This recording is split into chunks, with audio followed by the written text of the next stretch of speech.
அஸ்ஸலாமு அலைக்கும். இன்னைக்கு நம்ம பார்க்க போறது ஜைனப் ரலியல்லாஹு அன்ஹு அவர்களின் வாழ்க்கை வரலாறு. லாஸ்ட் பார்ட் 1 பார்ட் 2 ஓட லிங்க் கமெண்ட் செக்ஷன்ல கொடுக்கறேன், பார்த்துக்கோங்க. இப்ப வாங்க வீடியோக்குள்ள போலாம். தன் தோழர்களிடம் அபுலாஸை விடுதலை செய்ய தொடர்பாக பேசினார்கள் நபி ஸல்லல்லாஹு அலைஹி வஸல்லம் அவர்கள். நாம் ஒரு சிலரை பரிகாரம் இல்லாமல் விடுதலை செய்கிறோம், இந்த அபுலாஸை அதுபோல் விடுதலை செய்யலாமா என்று கேட்டார்கள்.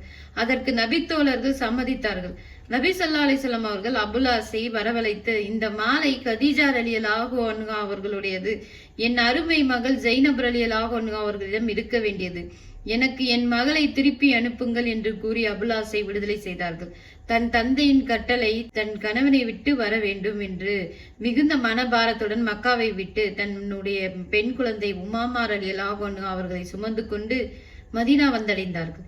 சில காலம் சென்றதும் நபி ஸல்லல்லாஹு அலைஹி வஸல்லம் அவர்களிடம் ஜைனப் ரலியல்லாஹு அன்ஹா அவர்களை திருமணம் செய்ய சில நபித்தோழர்கள் விருப்பம் தெரிவித்தார்கள். ஆனால் ஜைனப் ரலியல்லாஹு அன்ஹா அவர்கள் விரும்பவில்லை.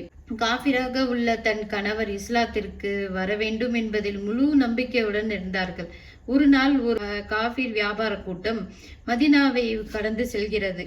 அவர்கள் இஸ்லாமிய எதிரிகள் என்பதால் அப்போது பொருட்களுடன் அவர்கள் சிறைப்பிடிக்கிறார்கள் நபித்தோழர்கள்.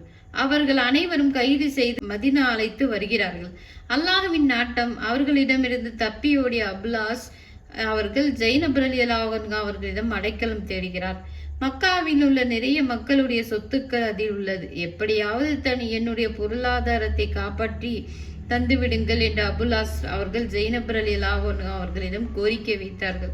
உடனே தன் பாசம் நிறைந்த தந்தை நபி ஸல்லல்லாஹு அலைஹி வஸல்லம் அவர்களிடம், என் கணவரின் சொத்தை நீங்கள் திருப்பி கொடுக்க முடியுமா என்று தயக்கத்தோடு கேட்டார்கள். அதற்கு நபி ஸல்லல்லாஹு அலைஹி வஸல்லம் அவர்கள், அந்த விவகாரத்தில் முடிவு செய்ய எனக்கு உரிமை இல்லை என்று சொல்லிவிட்டு நபித்தோழர்களிடம் கேட்கிறார்கள். ஜைனப் ரலியல்லாஹு அன்ஹா தன் கணவரின் சொத்தை திருப்பி கேட்கிறார்கள், நீங்கள் என்ன சொல்கிறீர்கள் என்று கேட்டார்கள். அதற்கு நபித்தோழர்கள், ஜைனப் ரலியல்லாஹு அன்ஹா அவர்கள் யாருக்கு பாதுகாப்பு கொடுத்தார்களோ அவர்களுக்கு நாமும் பாதுகாப்பு கொடுப்போம் என்று நபித்தோழர்கள் பதில் சொல்ல, அபுலாஸை விடுதலை செய்து சொத்துக்கள் அனைத்தையும் அவரிடம் ஒப்படைத்தார்கள் நபி ஸல்லல்லாஹு அலைஹி வஸல்லம் அவர்கள். இந்த சந்தர்ப்பத்தில் ஜைனப் ரலியல்லாஹு அன்ஹா அவர்கள் அபுலாஸை அழைத்து, இன்னும் நீங்கள் இஸ்லாத்திற்கு வரமாட்டீர்களா என்று மிகுந்த ஏக்கத்தோடு கேட்டார்கள். இல்லை என்ற பதில் மட்டும் சொல்லிவிட்டு அவ்விடத்தை விட்டு சென்று விட்டார் அபுலாஸ். தன் கணவர் இஸ்லாத்தை ஏற்பார் என்று கிட்டத்தட்ட 6 வருடமாக எதிர்பார்த்து காத்திருந்தார் ஜைனப் ரலியல்லாஹு அன்ஹா. அவர்களுக்கு பெருத்த ஏமாற்றமும் மன வருத்தமும் ஏற்பட்டது.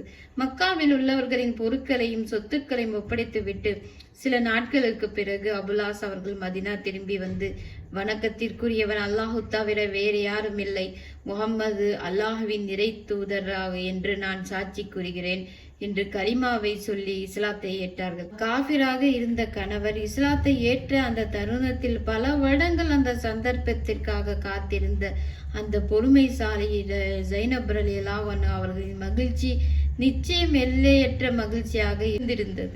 சில மாதங்கள் இருவரும் சந்தோஷமாக வாழ்ந்து வந்தார்கள். அபுலாஸ் ரலியல்லாஹு அன்ஹு அவர்கள் இஸ்லாத்தை ஏற்ற ஒரு வருடத்தில் ஜைனப் ரலியல்லாஹு அன்ஹா அவர்கள் இவ்வுலகை விட்டு பிரிந்தார்கள். இன்னா லில்லாஹி வ இன்னா இலைஹி ராஜிஊன். இங்கு நாம் கவனத்தில் கொள்ள வேண்டிய விஷயம் என்னவென்றால், இறை தூதரின் மகளாக இருந்து இஸ்லாத்தை ஏற்று பல இன்னல்களை சந்தித்து தன் தந்தை படும் கஷ்டங்களை சகித்து கொண்டு இறை தூதரான தன் தந்தைக்கு தன் கணவனால் சங்கடங்கள் ஏற்பட்ட சூழலிலும் தன்னோடு வாழ்ந்து வரும் கணவரும் இஸ்லாத்தை ஏற்க வேண்டுமே என்ற ஏக்கத்தோடும் நம்பிக்கையோடும் இருந்தார்களே அந்த பொறுமைசாலி ஜைனப் ரலியல்லாஹு அன்ஹா. யா அல்லாஹ், அனைவரையும் சத்தியன் சஹாபாக்கள் எவ்வாறு நபி ஸல்லல்லாஹு அலைஹி வஸல்லம் அவர்களின் சொல் செயல் ஆகியவற்றின் அங்கீகாரத்தின் அடிப்படையில் விளங்கி வாழ்ந்தார்களோ அதுபோல் எங்கள் அனைவரையும் வாழ அருள் புரிவாயாக. அஸ்ஸலாமு அலைக்கும் வரஹ்மத்துல்லாஹி வபரகாத்துஹு.